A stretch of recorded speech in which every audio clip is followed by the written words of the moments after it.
ባለ ግርማ የታመነ በሰማያት የተሾመ የተዋጋው ዘንዶን ወረወረ ወደ ጥልቁ ከሳሽ ሆነ ተቃዋሚ ሆነ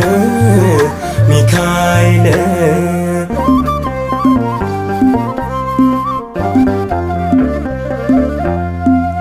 መዳንን ሊወርሱ ያመኑትን ሁሉ ይመጣል ሊረዳ በአምደ ደመና ከፊት እየመራ በዚያ በበረሃ የሰዎችን ስለት የሚሰማ ፈጥኖ እጅግ የሚራራ እንዘክረዋለን በዓይናችን እያየን የሰራውን ስራ